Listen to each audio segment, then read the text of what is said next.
And hello YouTube, this is Thomas Judge back once again with another instalment of my weekly series Valiant Till the Last, in which I read every single Valiant Deluxe Edition and more besides to essentially read the entirety of the Valiant universe. It's another gloomy day here in the UK, but that's not going to stop me from doing another overview. So this, as promised last time, is the start of me reading Exo Manowar and the Exo Manowar thread of Valiant comics.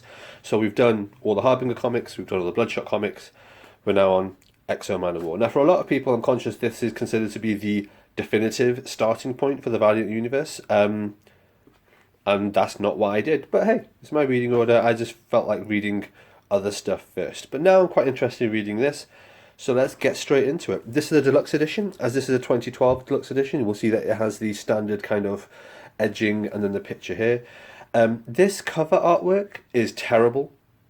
I really, really don't like it, and that's going to be a running theme, I suspect, for most of this video, because there are so many other covers for all the different issues within this that they should have used and they could have used, but they didn't. So I'm just baffled as to why they use this quite sort of ugly, dated bit of artwork. Spine, standard Valiant Spine, Deluxe Edition 1. There's actually 5 Deluxe Editions for Exo Manowar, although we're not going to cover all of them in this series for particular reasons, but you'll see what I mean. And written by Robert Venditti. This is actually his first ongoing monthly series that he ever wrote, I believe, back in 2012. This is the back, standard classic format for the back there. Inside French flap, usual blurb on the front flap, and then creator blurb on the back flap. Okay, let's pop the dust jacket off and let's have a look at the foil emboss. It is nice, Exo Manowar. Cool little use of the logo there. And then similarly here, it's funny how some of the spine embosses use the logo and the stylized font for the title, and other ones don't. I don't really know what the theme there is, but anyway, this is what it looks like if you keep it raw on your shelf without a dust jacket, and a nice clean back. All right, diving into it, we have black end leaves. And we have, decent strong binding. I'm not going to go massively into the binding, but yeah, it's just a well put together deluxe edition with nice glossy paper. So, Exo Manowar, book 1. What is collected in this? Well, we've got a foreword to start with by Robert Venditti, essentially saying thanks to everyone for giving him a chance, as this was his major break into the industry. And then what we have is the contents, and I will just zoom in here. So, the first arc is called By the Sword, 4 issues. The second arc is called Enter Ninjak, 4 issues again. And then the last arc is called Planet Death, and that is issues 9 till 14. So that's a total of 6 issues. Okay. So let's start straight away here. This cover is better than the one they picked for the dust jacket, isn't it? These are the 4 covers for this By the Sword arc. Before I jump into it, let's just consider what I knew about Exo Manowar before I started reading this. So everything I knew about Exo Manowar is as follows. He's a Visigoth from like the 4th or the 6th century. His name's Arik. White guy, blonde hair. Essentially like a Viking. And he gets kidnapped by aliens, gets taken off into space. And then after a bit he comes across this like magical armor, which is essentially like the Guyver unit, if you're familiar with the anime or the manga, the Guyver. And then he uses that armor to escape, comes back to Earth, and then it's the 21st century. That's the story. That's as much as I knew going in, and that's from having read all the Harbinger comics, that's from having read all the Bloodshot comics, and that's from actually having read Exo Manowar from the 1996 VH2 Valiant Comics era by Acclaim Comics. It's a little bit complicated, the history of Valiant Comics, but essentially that was well before this 2012 reboot. And I read that series, and yeah, that's still kind of all I know about it. So let's jump into it. There's a nice little infographic at the start here, kind of setting the scene in terms of what it's like in the 4th century AD. Right, so anyway, here it is. He's, like I say, a Visigoth. It's all set in ancient times, various bits and pieces going on. What I did like in this introductory issue is that it doesn't end with him getting the armor. It ends with him still kind of like as a human whilst trapped by aliens and so on, and just kind of as a prisoner. You get a decent feel of the character and his characterization actually, and then the story continues. Aliens, armor, battles, uprising. Yeah, I'm not going to give any spoilers away. What I will say is this Deluxe edition is good. It's a good, decent read. I enjoyed it. I generally I don't like to give numbers for comics like, oh, I give this a 3.7 or I give this an 8.9, things like that, because these sorts of numbers are pretty arbitrary. These are the aliens. So these are the Vine aliens, which are mentioned later in Harbinger, and I think I mentioned it during Imperium and things like that. That, oh, apparently aliens exist and everyone knows about them. I think this is where they're all introduced, and the Vine species is a major species that gets referred to again and again and again. So I think had I read Exo Manowar first, I would have understood that a little bit better and come across that a little bit sooner.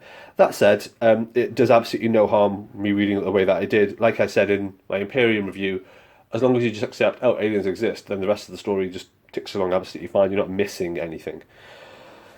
What was I saying? Yeah, I generally don't give things scores like 3.5 and these things like that, because they all feel pretty arbitrary. If I was to give stuff a score, I tend to go like 0 is terrible, don't read it. 10 is amazing, buy it as a hardcover, and 5 is quite average, as in read it or not. It's just very average. I mean, that's a very, very basic score. This is Enter Ninjak, and these are the 4 covers there. Again, not a bad cover. What would I give this comic? I'd give it like a 7 out of 10. It's better than average, but it's not great. It was just very solid, very stable. Had I just read this deluxe edition, if there were no other deluxe editions, I would have been like, yeah, okay, this is cool, it's great. May or may not keep it in my collection, but definitely enjoyed reading it. There's nothing in it that's shocking or revelatory. There wasn't a moment where I turned a page and I was like, oh my god, that is badass. There wasn't like a Jason Aaron God Butcher moment. There wasn't like a Scott Snyder Joker moment from Court of Owls or his New 52 run. There wasn't like a moment where you just kind of turn a page and you see something and you're like, holy shit, that's amazing. And that's not because there was anything bad. The art is very competent, the writing is very solid. It's just a very competent, decent story. Nothing in it shocked me, nothing in it amazed me, nothing in it blew me away, but nothing in it disappointed me at all either.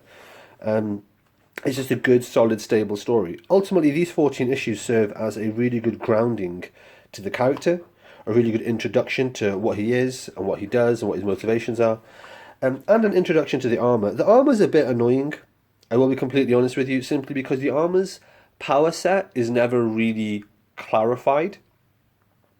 So I mentioned before the Guyver, which is a manga and an anime about like a alien suit of armor, and that has very specific powers. It has like a gravity ore weapon, it has the mega smashers, it has hypersonic blades on its arms, it has like a specific set of weapons that within the first few issues, the first few episodes, you get familiar with what those weapons are, what those abilities are, and then the rest of the stories essentially is how can you use these abilities, these 5 or 6 abilities, to solve the various situations that you're in. Similarly with Iron Man, for example, if you look at an Iron Man power suit, he has repulsor beams, he has jet boots, he has sensors, he has all the little bits and pieces that we're familiar with, and then it's a matter of, well, he uses those to transcend whatever the situation is. The Exo Manowar armor, it's never really clear what its powers are. It just seems to be able to do anything that is needed to be done whenever it needs to be done.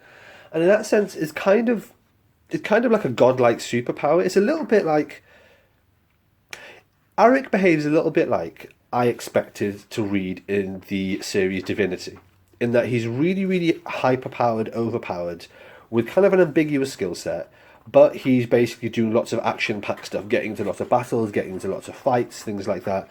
But like Divinity, he has a really ambiguous skill set that is essentially you can do whatever you want, however you want to.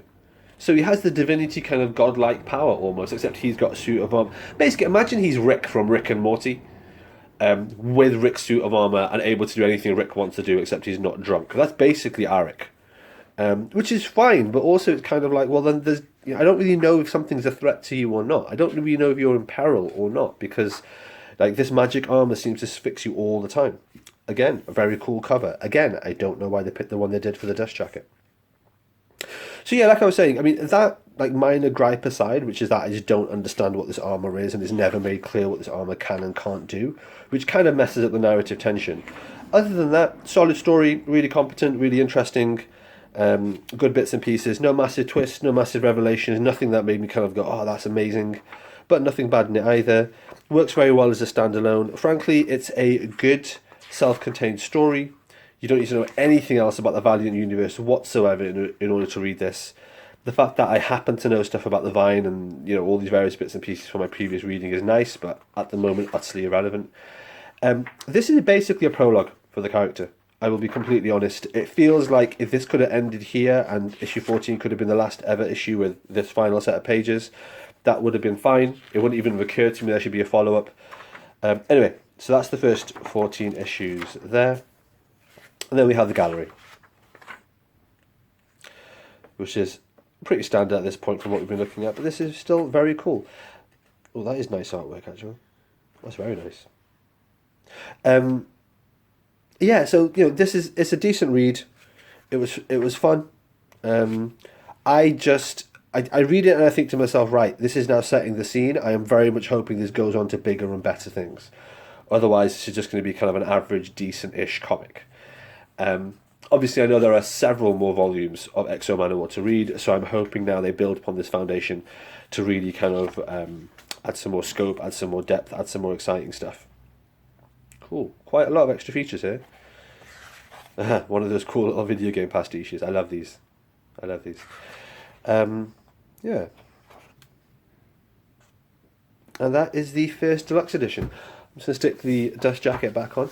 So yeah, I guess, now we're going back to the beginning of the Valiant relaunch in 2012, and what I'm finding now is kind of a bit of a theme, which is that the 2012 relaunch, despite all the hype, actually wasn't amazing. Harbinger Volume 1, not great. Bloodshot Volume 1, not an especially strong volume.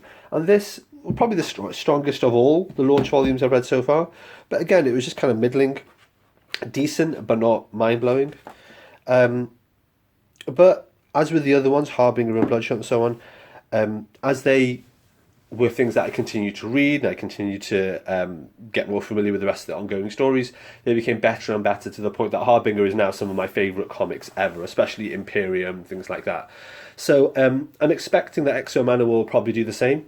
That is basically a slow burn, and it started sort of averagely and it gets stronger and stronger. That's my supposition, that's my intention as I carry on reading these.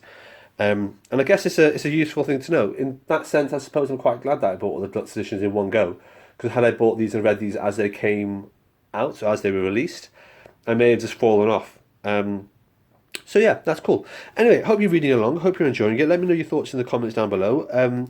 Next time round, we are going to, unsurprisingly, be reading Exo Manowar, Deluxe Edition, Volume 2, which has a much nicer cover, and we'll be talking about it next week. Thanks for watching.